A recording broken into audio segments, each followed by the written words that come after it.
mais um programa de Uvas e Personalidades, agora com uma grande personalidade, Luís Miller. Luís, obrigado por teres vindo. É assim, Luís Miller é uma grande figura da maçonaria, aqui no Paraná e também no Brasil, tá? A meu ver, da minha perspectiva, é um dos grandes liberais desse, chamamos ritual, disciplina, movimento que muitas vezes tem muito mistério por trás, tem muitos rituais, tem muita contra-informação também, mas lá está. Hoje queremos de alguma forma explicar e quebrar determinados tabus. Luís, obrigado por teres vindo ao meu programa, Uvas e Personalidades. Obrigado, João. Eu que agradeço a oportunidade de mais uma vez falar sobre essas coisas que eu gosto tanto, né? É verdade, assim, vamos aqui esclarecer certos mistérios. Eu tenho assim umas perguntas mais ou menos disciplinadas, tá? Para desenvolver um discurso para ver se não ofende ninguém, tá? Então é assim... Pode perguntar. Não, é cómico, eu sei, mas é assim, muitas vezes há essas questões.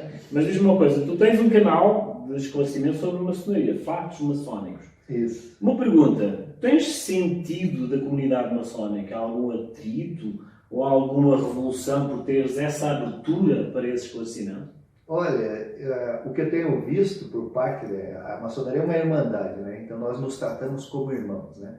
O que chega a mim, na verdade são informações muito positivas, né? Como é que eu comprovo esse tipo de coisa, né? Hoje, com essa questão de internet, a comunicação é muito dinâmica, né? Uhum. Então, por exemplo, tem muitos irmãos que assistem o vídeo e mandam um WhatsApp para mim, ou mesmo fazem comentários. Então, obviamente, né, que esses que se manifestam demonstram assim, um carinho imenso,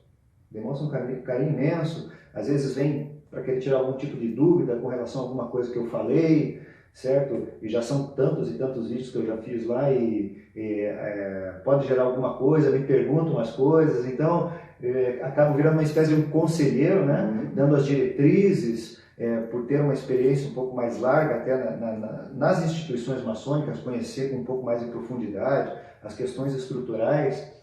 Muitos vêm me perguntar às vezes os caminhos, que caminhos devo seguir, e tirar dúvidas com relação às mais variadas coisas que você possa imaginar. Eu imagino. Mas uma coisa, na sociedade atual há a questão da maçonaria ter esse mistério. Muitas vezes também tem aquela questão de estar, de alguma forma, inclusa na sociedade a ponto que possa influenciar. O teu círculo, não direi interno de amigos, ou aqueles amigos ocasionais, que opinião é que tem, podemos dizer, de um comum mortal em relação àquilo que tu defendes ou àquilo que as pessoas têm a tendência de pensar como esse mistério, teoria da conspiração, ou ritos ou imaginário? Como é que tu reages para teres um esclarecimento assim bem linear? Olha, a questão aí que envolve uma das coisas assim que eu primo muito, né? Na questão, por exemplo, de procurar esclarecer. Então, meu objetivo, na verdade, né, o meu trabalho em si, é justamente desmistificar, né? Se você pegar a história, como a gente já conversou em outras ocasiões, aí, se você pegar a história da maçonaria, desde o princípio ela já foi muito envolvida assim, com as pessoas que não as compreendiam, né? Ou seja, se formou uma sociedade, mas a sociedade, a parte de fora, né, a sociedade no geral, viu aquela formação e não compreendia muito o que estava acontecendo. Obviamente, né, como o ser humano tem essa questão natural dele, tudo que é desconhecido assusta. Acaba assustando, né? Então a maçonaria não vai fugir muito, né? Se você pegar a história, né, eu sempre me apoio nessa questão da antropologia, né, ou seja, o desenvolvimento dessa sociedade, que é interessante, né, em todo o mundo praticamente. E a história, né, os fatos que foram acontecendo aí, se você pegar a grande parte dessas teorias, né, e a gente já coloca, né, teorias da conspiração, são pessoas de fora que não compreendem os objetivos, certo? Da instituição, enfim, ela funciona como uma espécie de escola também, né, mas é muito mais amplo que isso daí. E começaram a fazer um trabalho contrário, né, que até a gente conhece esse movimento como movimento antimaçônico, né, que não é uma coisa nova, na verdade. Isso aí, desde que a maçonaria se organizou lá no século XVIII, já já ocorreu essa contraparte, né? Esse dark side que a gente pode falar, de desinformação, com uma série de publicações aí contra esse movimento, né, que eu chamo de movimento, porque são muitas instituições, né? E o negócio é desse jeito, né? Na verdade, isso criou-se de uns anos para cá, com esse advento da internet, popularizou muito. E aqui no Brasil, é lamentável algumas questões que a gente acaba vendo, né? Criou-se muito um movimento anti-maçom, certo? E a maçonaria, assim, como instituição, as instituições como o Grande Oriente do Brasil, as grandes lojas, Orientes Independentes, né? As que eu trato como linhas tradicionais da maçonaria no nosso país, pouco foi feito, na verdade, na questão assim de tentar explicar alguma coisa. E eu via que existia um movimento muito forte ao contrário, e aí um movimento perigoso. Por que perigoso? Sabe, um movimento de dissimulação e desinformação, e ao mesmo tempo de aproveitadores iniciando os golpes, dizendo-se maçons, que isso é um outro problema gerado pela desinformação. Então, na verdade, o meu objetivo como um todo, basicamente, a gente pode falar que é justamente essa questão do esclarecimento. Para você que entende de maçonaria, ou que não entende de maçonaria, como hoje, todo dia acontece uma série de coisas, né? Que nem hoje, a gente está conversando aqui agora. Eu estava respondendo, né, que a gente conversa muito, né? Hoje tem essa questão aí de comunicação muito mais simples, né? Vamos pôr desse jeito. Estava respondendo uma pessoa, olha a situação, né? Que morava num determinado estado, que eu não vou falar qual é, mas acabou indo para outro estado, e naquele estado anterior, né, seu estado-mãe, havia recebido um convite, alguns anos atrás, e a esposa não quis que ele entrasse. Por quê? Porque ela tinha uma carga de preconceito. E não foi a primeira vez que aconteceu isso. Qual que é a minha orientação? Essa coisa simples, né? Não estou pedindo para comprar nada. Falei, dá uma olhadinha nos vídeos aí, sabe? A maioria das dúvidas você vai conseguir tirar ali. E muda a cabeça.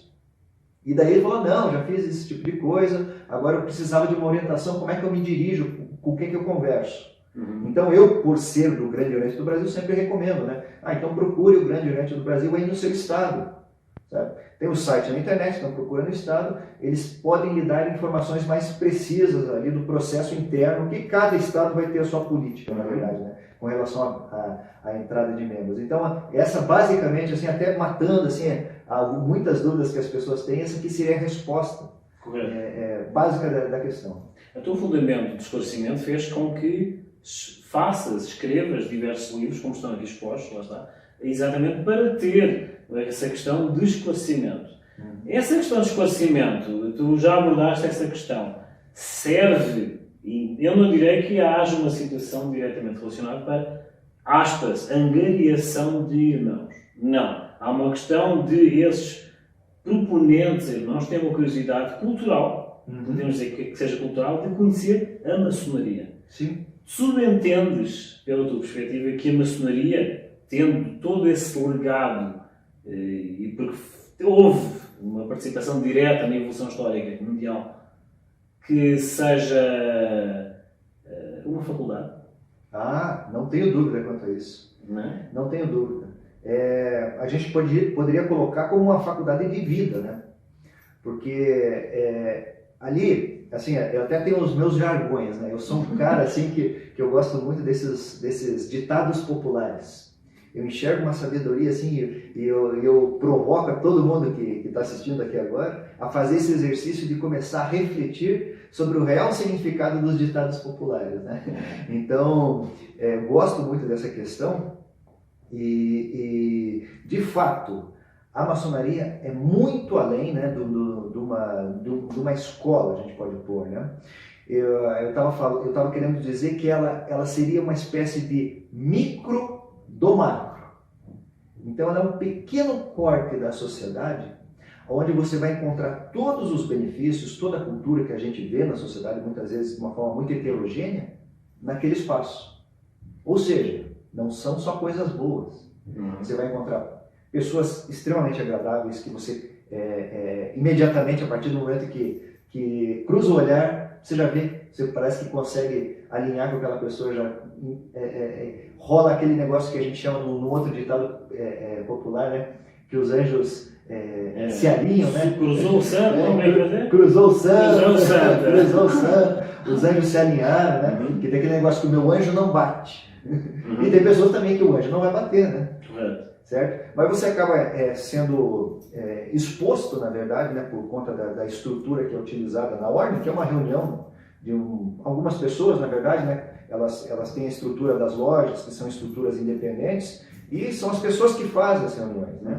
Mas naquele pequeno círculo, que eu sempre faço a comparação, seria uma espécie de uma pequena cidade até, né? Porque tem aqueles cargos, tem toda aquela movimentação que existe dentro de uma loja. Aquelas pessoas começam a criar um laço tão forte, sabe? E daí você começa a, na verdade, até ter o real conhecimento da palavra irmandade.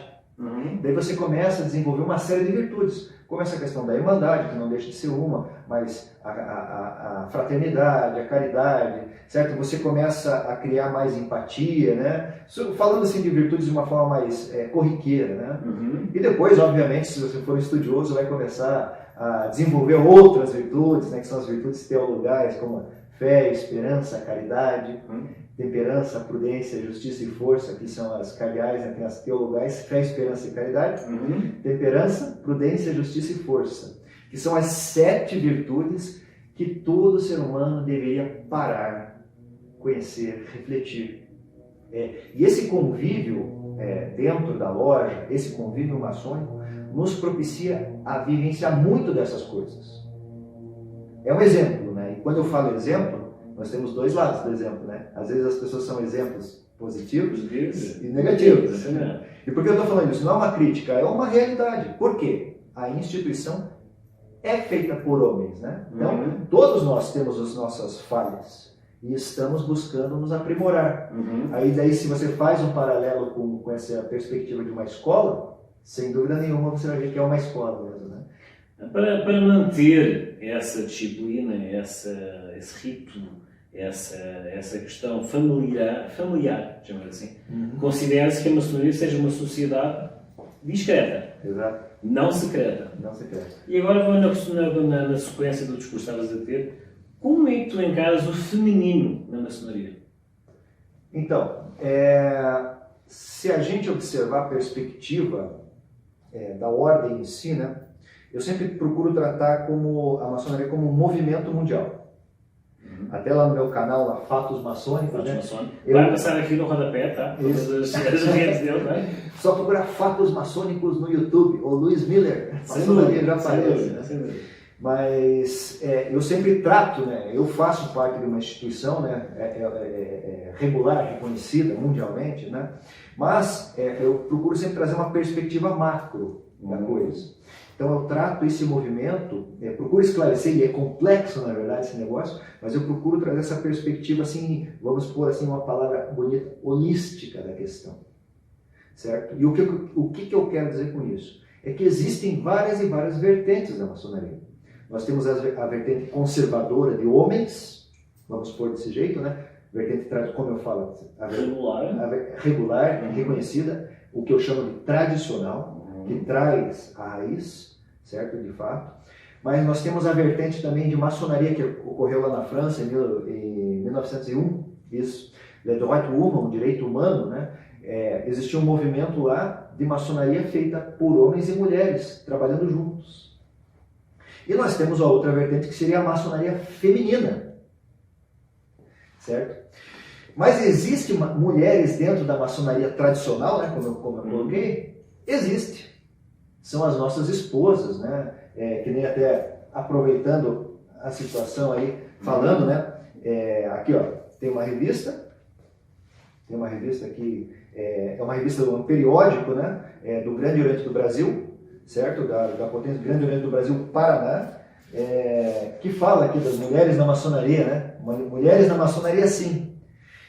Quem são essas mulheres? São as nossas esposas, como eu falei, que fazem um lindo trabalho no que a gente chama de instituições paramaçônicas, que são reuniões de mulheres que trabalham desenvolvem trabalhos, né, de caridade para ajudar a sociedade, ajudar asilos, ajudar instituições assim que necessitam de ajuda também. Então a mulher tem um papel fundamental na maçonaria, e na maçonaria tradicional, não trabalhando junto com os homens dentro do templo maçônico, né, dentro daquele período de estudo que o homem que é maçom se propõe a ter, mas colaborando, né, dando suporte, inclusive, né, ajudando a ficar em casa, né, porque o homem tem que ter um suporte. Né? Ser maçom, você precisa ter uma coisa assim, que você precisa ter uma estrutura. Certo? Você está dedicando algumas horas da sua semana, né? Porque aqui no Brasil, por exemplo, é uma vez por semana, cada 15 dias, mais ou menos, né? Diferente de locais como Inglaterra ou os Estados Unidos, né? Que tem uma reunião ritualística, como a gente chama, com uma periodicidade assim, mais ou menos de uma vez por mês. Aqui, basicamente, é toda semana, né?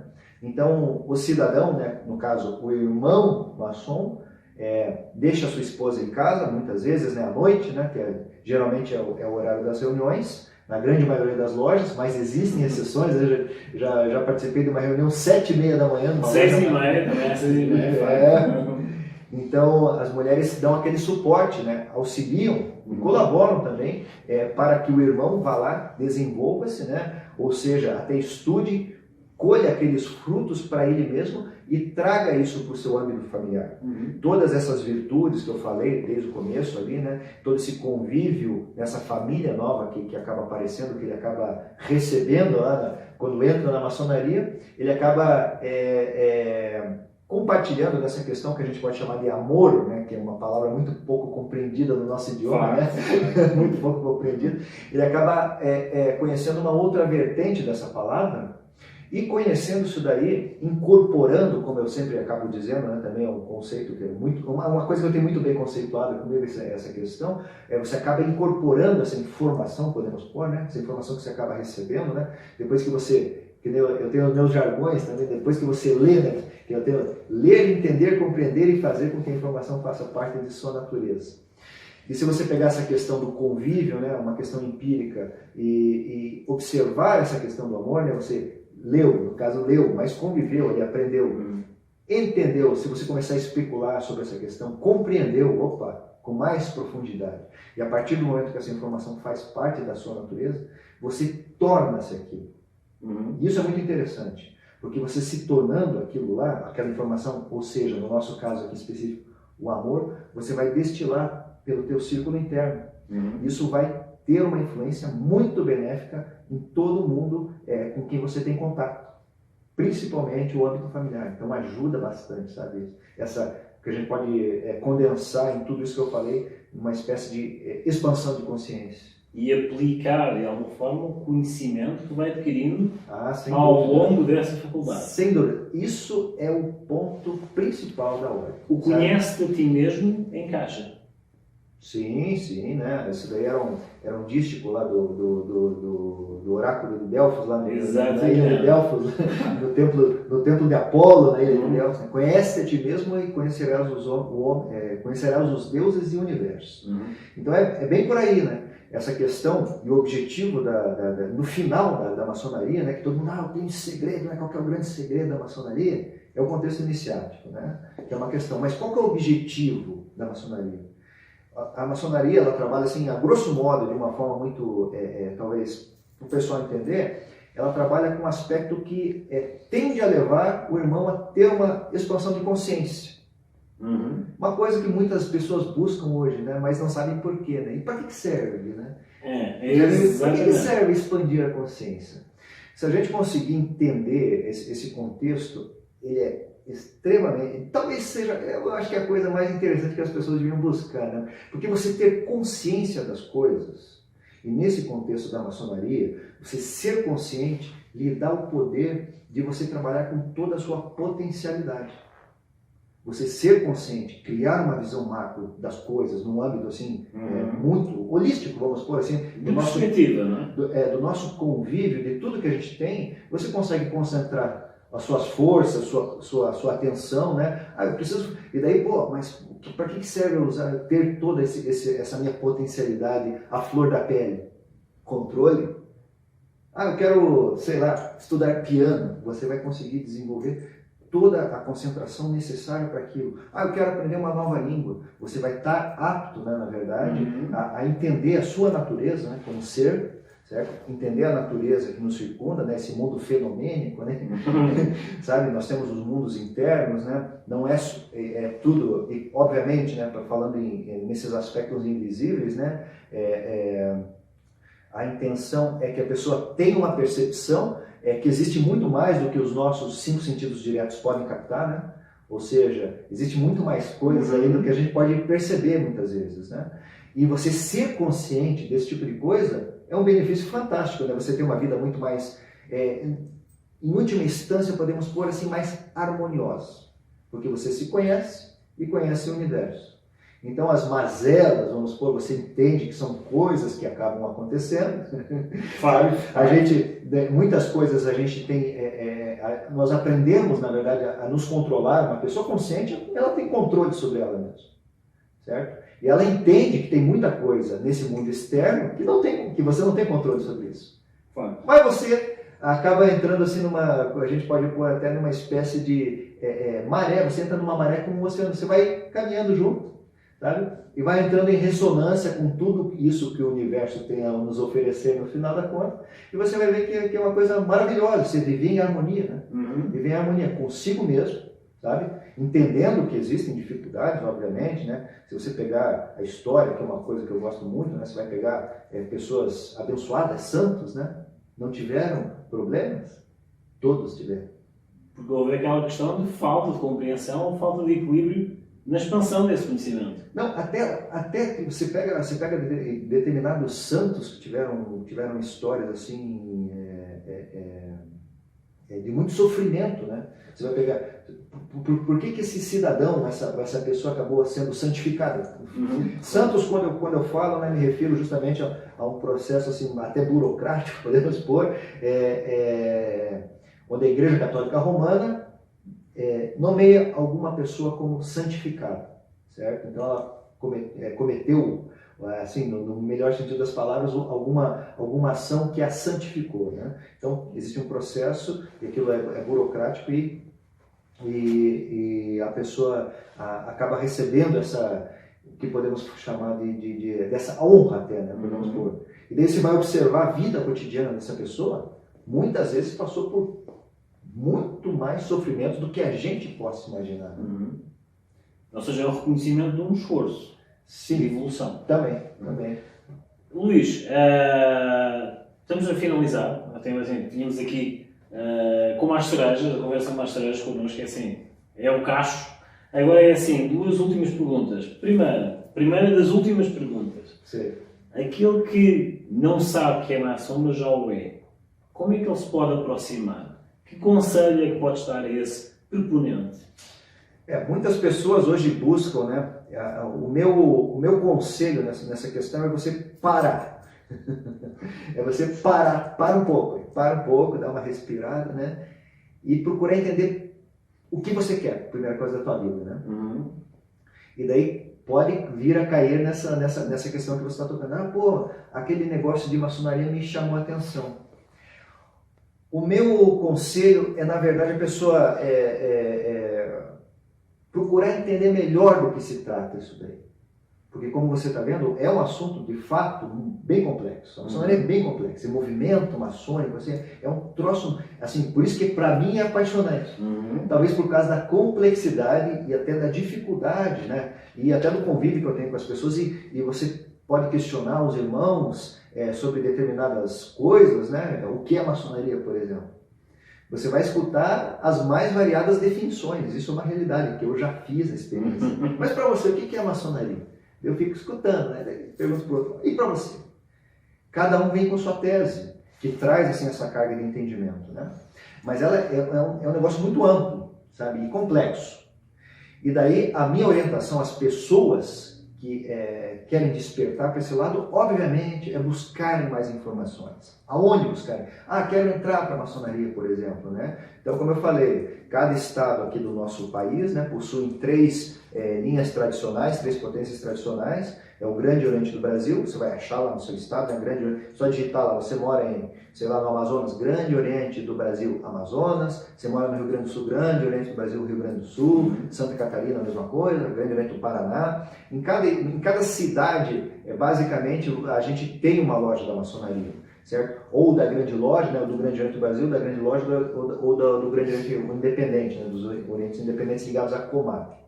Então, buscar é um outro passo.